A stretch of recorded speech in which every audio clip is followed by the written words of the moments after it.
On Sunday, the New York Times ran a piece about Mark Zuckerberg's, well, they're calling it a compound in Palo Alto, in the Crescent Park neighborhood of Palo Alto. They've combined 11 individual properties into what's sort of Mark Zuckerberg's own little neighborhood. Now, that big chunk in the middle that you see there where it's all conjoined properties, that's actually the Zuckerberg family home where Mark, his wife Priscilla Chan, and their 3 daughters live.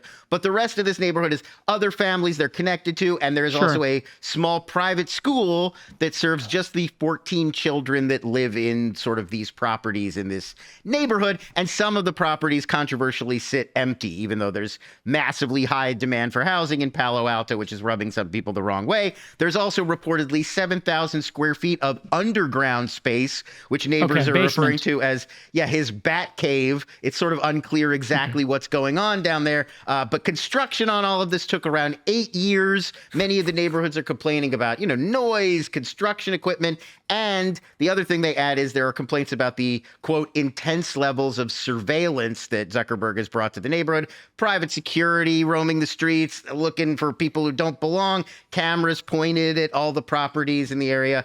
So if I lived near Zuckerberg and he had security outside, I'd be pretty pleased because you benefit from that. I had the same issue when I had a loft and I put a security camera outside of my door using Deep Sentinel, a company we are investors in that does live monitoring. And it was like really cool. And the HOA said, hey, you got to take that down. You can't have cameras in the hallway. I said, hey, in the group chat for the group Slack for the building, do my 2 neighbors who are impacted by it, do they want me to reverse it so it only shows mine because I'm at the end of the corridor? Right.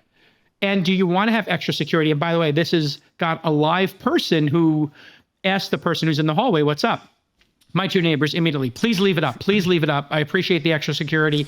This is a blind spot, whatever. And we just had a little discussion as a community. And we were like, yeah, leave it up. Because I was like, hey, this person's got a Ring doorbell. That's a camera too. Like, what are we talking about here? Like, do we want this or not?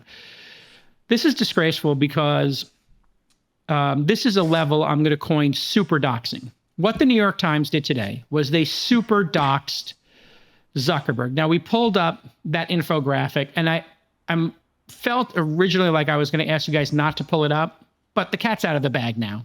It was in the New York Times. It was in the New York Times. So when you look at that infographic, now what they've done is they have done this story, and they went so deep into it to tell people this is the main house. This is where the children are being taught. This is where the homeschool is. These are the other properties. Now, I knew Zuckerberg lived in Palo Alto. They've been very public he lives in Palo Alto. I didn't know the exact address. I'm sure I could get it from public records or I looked into it.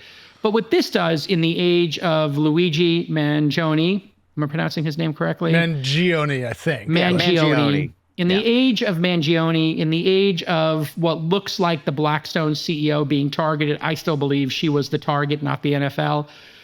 We'll see what happens when that comes out. I'm not a conspiracy theorist here, but it does seem to add up to me that that's a distinct possibility we shouldn't take off the table.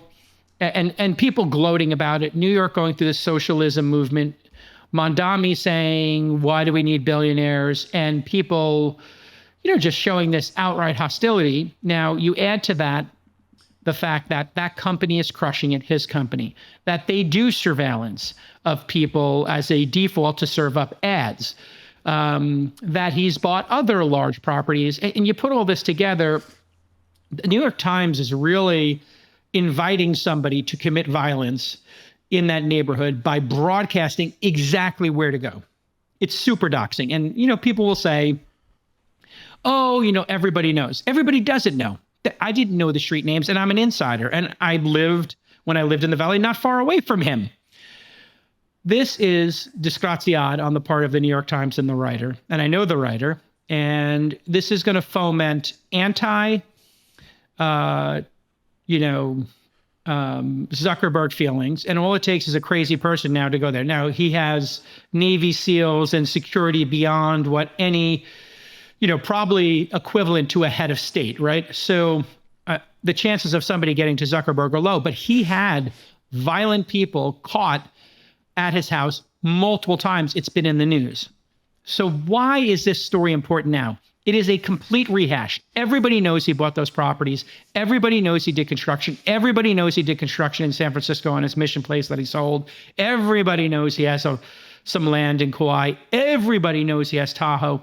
You're really amping up people for what purpose? What is the purpose of the story? They had one person, a neighbor, who hadn't sold, and he was like, yeah, I kind of, there is no story here.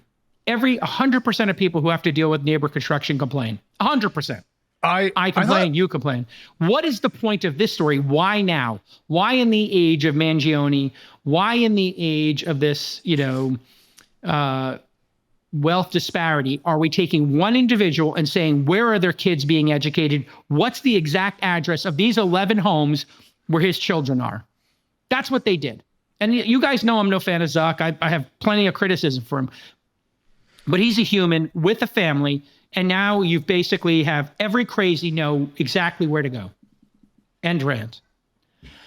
I thought the piece was incredibly even-handed and did a good job giving a lot of space to Zuckerberg's team to talk about how he cares about the community and so forth. But I spent a lot of time in the South Bay. My sister lives there. I've crashed on couches there. I've lived summers in Palo Alto and Sunnyvale. And I think this is a pretty fair story. I think if you're going to buy that much space in the area, you're going to disrupt the community. Why is this story done now? If you were the editor-in-chief of the New York Times, the managing editor, and you were pitched the story, tell me your justification of why now for this story. Why is this an important story to put so many resources into when there are so many other stories? I learned a lot about how it goes if you want to build a compound inside of a city, which I thought was very interesting. He's a person in the news, Jason. He's doing things and people are talking about them. That to me is the definition of news. I understand the context about your concern about people like Luigi, but to me, reporting about tech leaders and tech communities impacting other people is a pretty standard bit of reporting here. I think this is fine. I think the story was even-handed. I think they did a reasonable job not putting street names down. I think there's lots of security here, and it's a story about a very important person doing things in the community. I don't know why that isn't news. Couldn't disagree with you more. Fair You enough. literally have put a target on those children's back. I don't a think crazy that, person I now don't think knows that's exactly true where or his fair. children are. What is the value to the public in knowing where the kids are every day? Oh, because they were breaking the local city ordinances by running the school in that Again, building. so do you need to give the address of where the kids are to make that point? They did not give the address. They noted streets, which is not the same Nope, thing. pull it up. I can go to Google Maps, to your point. Come on, man. You could literally pull up Google Maps right now and know the exact location of his children. Right, if That's you do what extra I work. object to. But the information about the buildings were already in the public record. So all it was extra work. But nobody again. knew which building the kids were in. Mark Zuckerberg is doing things in Palo Alto. He's changing the neighborhood in ways that are upsetting his neighbor. I think all that's fair. But I do agree with Jason that there's obviously a way to do this story, but not give the specific location. Like a great example is remember that those stories about Logan Paul. Logan Paul created this party house in West Hollywood, and he was driving his neighbors crazy with these throwing huge events and overnight parties and trashing stuff and vandalism. But they didn't say what street on West Hollywood it was, because then people would have gone. That they knew that would be making the problem And giving worse. the specific neighborhood is like narrowing it down for people. Saying Palo Alto gives you, or even I don't know, there's Crescent probably Park. 4,000 homes in Palo Alto. Now they're giving a neighborhood, you're down to 200 homes. Now that you have the 200 homes, now you're down to 2 streets, you're down to 20 homes.